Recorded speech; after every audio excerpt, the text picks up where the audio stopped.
மீண்டுமாய் நாங்கள் ஆண்டவராய் இயேசு கிறிஸ்துவை மகிமைப்படுத்தி மரியாள் இதோ நான் ஆண்டவருக்கு அடிமை என்ற செய்தியை நாங்கள் தொடர்ந்து பார்ப்போம். இயேசு கிறிஸ்துவினுடைய சகோதர சகோதரிகள் ஆரம்பத்திலே அவரை ஏற்றுக்கொள்ளாமல் இருந்தாலும் அவருடைய வாழ்க்கை முறைகள் எல்லாம் ஒரு சரியான ஒரு நிலையில இல்லாமல் இருந்தது நாங்கள் காணும். தேவன் இயேசு கிறிஸ்துவோட கூட பரிசேயர் சதுசேயர் வேத பாரகர்கள் எத்தனையோ தடவைகளிலே பிரச்சனையாக இருந்த வேளையிலே பண்டிகைக்கு செல்கிற காரியத்திலே அவருடைய சகோதரர்கள் சொன்னார்கள், நீர் உண்மை உலகத்துக்கு வெளிப்படுத்தும், நீர் உலகத்துக்கு வெளிப்படுத்த நீர் செல்லவே வேண்டும், பண்டிகைக்கு வர வேண்டும் என்று அழைத்தார். இயேசு சொன்னார், என்னுடைய வேலை இன்னும் வரவில்லை, உங்களுடைய வேலையோ எப்பொழுதும் ஆயத்தமாயிருக்குன்னு சொன்னார். அப்படி இருந்தும் யோவான் 7ஆம் அதிகாரத்திலே வாசிக்கிறோம், பண்டிகை நாளிலே அவர் போய் பிரசங்கித்ததை, தாகமா இருக்கிறவன் பெற கடவான் என்று பிரசங்கித்ததை நாங்கள் வாசிக்கிறோம். அவர் அந்த 3.5 ஆண்டுகள் அந்த ஊழிய பாதையில் இருந்த நேரத்திலே தேவனுடைய சித்தத்தை செய்ய இன்றைக்கு அவர் புறப்பட்டாரோ அன்றைக்கே அவரோடு கூட அநேக பிரச்சனைகள், அநேக போராட்டங்கள், அநேகர் பகைக்கக்கூடியதான குடும்பங்கள் எல்லாம் அவரை எதிர்க்கக்கூடிய நிலைக்கு வந்ததை நாங்கள் தியானித்து வாசிக்க வேண்டும். மரியாளும் தன்னுடைய குடும்பத்துக்காக சில காரியங்களை விட்டு கொடுத்ததை நாங்கள் பார்க்கணும். கடைசி நேரம் வரையிலேயும் இந்த ஊழியத்திலே கலிலேயாவிலே இருந்து அநேக ஸ்திரீகள் வந்து எருசலேமிலே ஆண்டவராய் இயேசு கிறிஸ்து ஊழியம் செய்தது நாங்கள் சுவிசேஷங்களிலே வாசிக்கிறோம். அவருடைய ஊழிய பாதையிலே அவருடைய சொந்தங்கள் உறவுகள் எல்லாரும் வெறுத்து கை கழுவி விட்ட நேரத்திலேயும் அவருக்கு பின் சென்று ஊழியம் செய்த சீடர்கள் ஒரு 11-12 பேரிலே ஒருவன் யூதாஸ் 11 பேரோடு கூட தன்னுடைய இந்த பெரிய ஒரு பாரிய பரலோக ராஜ்யத்துக்குரிய செய்தியை இந்த பூமிக்கு கொண்டு வந்து நிலைநிறுத்தி அதை இன்றைக்கு இந்த உலகளாவிய ரீதியிலே செய்த அவர் வந்தார். தன்னை பலியாக ஒப்பு கொடுக்கிற காலம் வரையிலும் அநேக இடங்களிலே அவர் மறைந்து சென்றதை நாங்கள் வாசிக்கிறோம். தன்னை பலியாக ஒப்பு கொடுக்க வேண்டும் என்பதற்காகவே கிறிஸ்து இந்த உலகத்துக்கு வந்தார். அநேகர் அதை உணராமல் அவருக்கு தீமையானதை செய்து கொண்டு வந்தார். அவர் வந்த பொழுது தன்னை ஒப்பு கொடுத்தார். கல்வாரி சிலுவையிலே தம்மை ஒப்பு கொடுத்து பலியானார். மரித்து உயிர்த்து 40 நாள் அவர் காணப்பட்டார். 40 நாள் அவர் எருசலேமிலே அநேகருக்கு தரிசனமாய் காணப்பட்டு கடைசியாக அவர் சொல்லி சென்றார். சீடர்களை அழைத்து அப்போஸ்தலர் 1ஆம் அதிகாரத்திலே நாம் ஒரு காரியத்தை வாசிப்போம். அப்போஸ்தலர் 1ஆம் அதிகாரத்தை எடுத்துக்கொள்வோம்.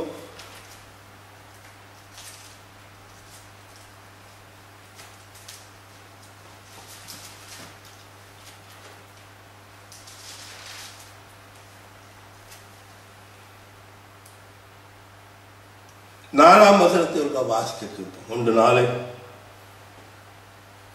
அன்றியும் அவர் அவருடைய கூடி வந்திருக்கும் போது அவரை நோக்கி, யோவான் ஜலத்தினாலே ஞானஸ்நானம் கொடுத்தான், நீங்கள் சில நாளுக்குள்ளே பரிசுத்தாவினால் ஞானஸ்நானம் பெறுவீர்கள். ஆமென். இதைத்தான் யோவான் சொன்னார், எனக்கு பின் வருபவரோ நான் உங்களுக்கு ஜலத்தினாலே ஞானஸ்நானம் தருகிறேன், அவர் உங்களுக்கு அக்கினியினாலே ஞானஸ்நானம் தருவார் என்று சொன்னார். இந்த அக்கினியுள்ள ஞானஸ்நானத்தை பெற்றுக்கொள்ளத்தான் அவர் தான் சென்ற வேளையிலே சொல்லி சென்றார், நீங்கள் இப்படித்தான் இருக்க வேண்டும் என்று. தொடர்ந்து அடுத்த வசனத்தை வாசிப்போம். ஆகையால் நீங்கள் எருசலேமை விட்டு போகாமல் என்னிடத்தில் கேள்விப்பட்ட பிதாவின் வாக்குத்தத்தம் நிறைவேற காத்திருங்கள் என்று கட்டளையிட்டார். அப்பொழுது கூடி வந்தவர்கள் அவரை நோக்கி, ஆண்டவரே, இக்காலத்தில் ராஜ்யத்தையும் இஸ்ரேலுக்கு திரும்ப கொடுப்பீர் என்று கேட்டார்கள். அதற்கு அவர், பிதாவால் தம்முடைய ஆயுதத்தினாலே வைத்திருக்கிற காலங்களையும் வேளைகளையும் அறிகிறது, உங்களுக்கு அடுத்ததல்ல.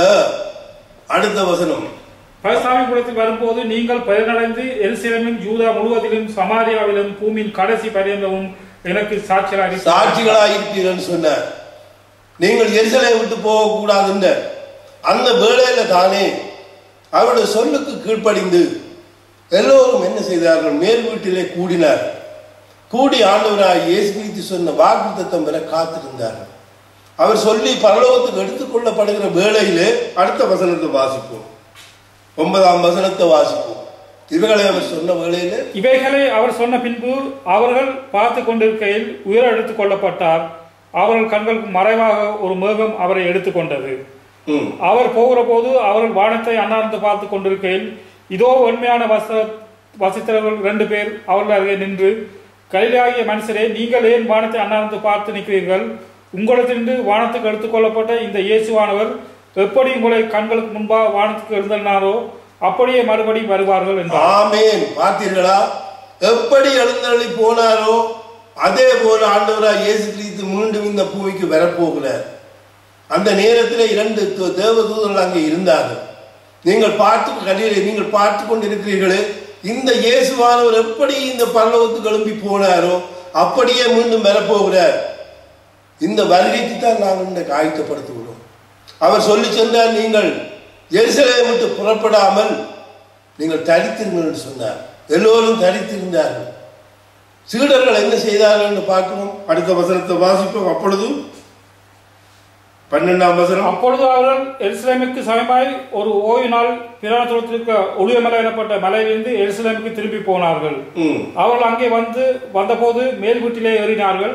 அதில் பேதுருவும் யாக்கோப்பும் யோவானும் அந்திரேயாவும் பிலிப்பும் தேமாவும் பாத்தலமேயும் மத்தேயும் அல்பேயின் குமாரனாகிய யாக்கோப்பும் சொலத்தே எனப்பட்ட சீமோனும் யாக்கோப்பின் சனாகிய யூதாவும் தங்கியிருந்தார்கள். அங்கே இவர்கள் எல்லாரும் ஸ்ரீகளோட இயேசுவின் தாகிய மரியாளும் அவருடைய சகோதரரும் கூட ஒருமனப்பட்டு ஜெபத்திலும் வேண்டுதலிலும் தரித்திருந்தார்கள். ஆமென். பார்த்தீர்களா? இப்பொழுதுதான் இயேசுவின் தாயும் அவருடைய சகோதரர்களும் அவருடைய சொல்லுக்கு கீழ்ப்படிந்து அவர் பரலோகம் சென்று விட்டார். இப்பொழுது பெந்தெகோஸ்தே நாளைக்கு காத்திருக்கிறார்கள். 40வது நாளிலே சென்றார். 50வது நாள் பெந்தெகோஸ்தே நாள். இந்த பெந்தெகோஸ்தே நாளுக்கு கூடியிருக்கிறார்கள். அந்த வேளையிலே யார் இருந்தார்கள் பாருங்கள். இந்த சீடர்களோடும் கூட மரியாளும் அவருடைய சகோதரர்களும் அங்கே வந்துட்டார்கள். இந்த பெந்தெகோஸ்தே நாளையிலே கிறிஸ்துவனுடைய பெந்தெகோஸ்தே நாளையிலே பரிசுத்த ஆவியானுடைய அக்கினி ஞானசாரத்தை பெற்றுக்கொள்ள யார் இருந்தார்கள்?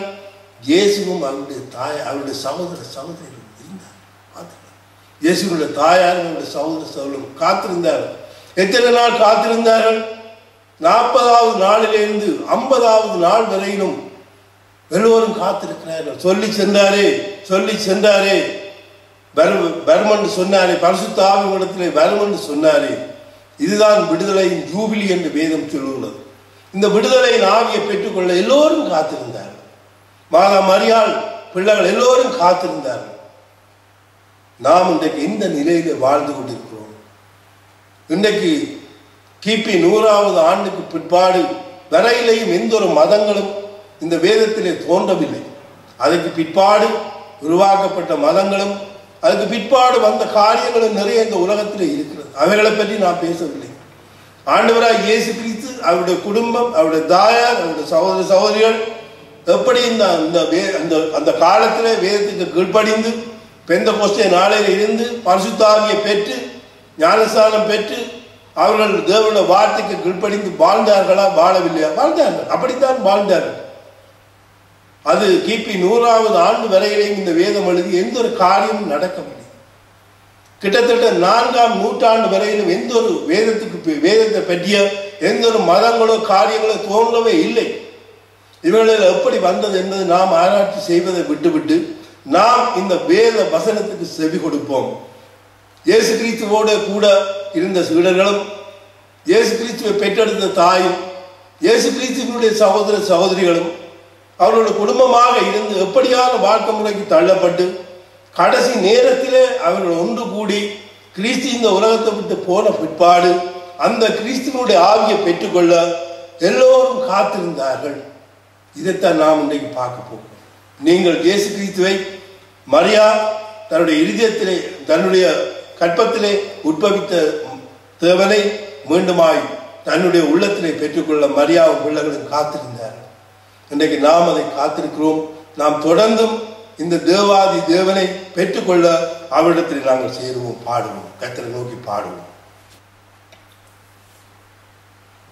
இதோ மனுஷரின் மத்தியில் தேவாதி தேவனே வாசம் செய்கிறாரே. இதோ மனுஷரின் மத்தியில் தேவாதி தேவனே வாசம் செய்கிறாரே. தேவன் தாவரிக்கும் தரமே தம் ஜனத்தாரின் மத்தியிலா. தேவன் தாவரிக்கும் தரமே தம் ஜனத்தாரின் மத்தியிலா. தேவன் தாம் அவர்கள் தேவனாயிருந்து கண்ணீர் யாவையும் துடைக்கின்றாரே. தேவன் தாம் அவர்கள் தேவனாயிருந்து கண்ணீர் யாவையும் துடைக்கின்றாரே.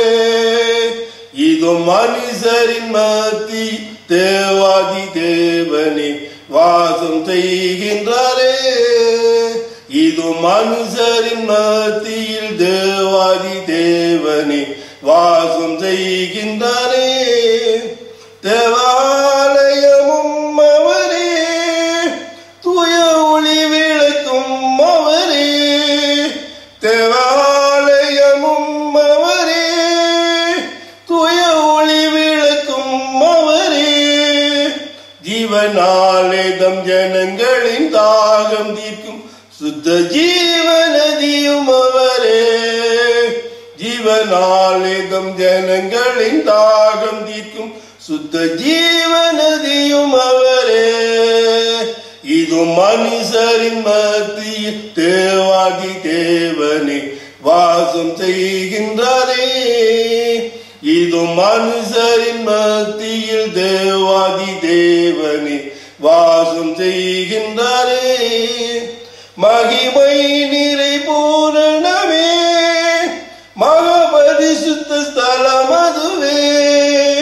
மகிமை நிறை பூரணமே மகாபரிசுத்த ஸ்தலம் அதுவே. என்றும் துதியுடனே அதன் வாசல் உள்ள எங்கள் பாதங்கள் நீக்கிறதே. என்றும் துதியுடனே அதன் வாசல் உள்ள எங்கள் பாதங்கள் நீக்கின்றதே. இதோ மனுஷரின் மத்தியில் தேவாதி தேவனே வாசம் செய்கின்றாரே. இதோ மனுஷரின் மத்தி தேவாதி தேவனே வாசம் செய்கின்றாரே. சீயோனையும் வாசல்களை தேவனே நேசிக்கிறார். சீயோனையும் வாசல்களை தேவனே நேசிக்கிறார். சீர் மிகுந்திடுமை சுவிசேஷந்தனை கூறி உயர்த்திடுவோம் உம்மையே. சீர் மிகுந்திடுமை சுவிசேஷந்தனை கூறி உயர்த்திடுவோம் உம்மையே. இதோ மனுஷரின் மத்தியில் தேவாதி தேவனே வாசம் செய்கின்றாரே. இதோ மனுஷரின் மத்தியில் தேவாதி தேவனே வாசம் செய்கின்றாரே. அவர் எங்களுக்காக ஜீவிக்க வந்த தேவன். அவர் நம்மோடு கூட ஜீவிக்க வந்தவர், நம்மோடு கூட வாழ வந்தவர், மனுஷர்களுக்குள்ளே வாசம் செய்ய வந்தவர். அந்த வாசம் செய்ய வந்த தேவனை அந்த மாதா மரியாவும் பிள்ளைகளும் ஏற்றுக்கொண்டு அவருடைய தங்களுடைய இதயத்தில் ஏற்றுக்கொண்டு வாழ்ந்தார். நாம் இப்பொழுது எப்படி வாழ்ந்து கொண்டிருக்கிறோம்? உலக பிரகாரமான சடங்காச்சாரங்களில் மூழ்கி இருக்கிறோமா? தேவ சித்தத்தின்படி வாழ்கிறோமா என்று சொல்லி இந்த தேவ செய்தியை நீங்கள் பார்த்து கேட்டு மனம் திரும்பி வரும்படியாக கத்தரிடத்தில் இந்த செய்தியை ஒப்புக் கொடுக்கிறேன். நீங்கள் ஏற்று வழிநடத்துங்கள். ஆண்டவர் உங்களை ஆசை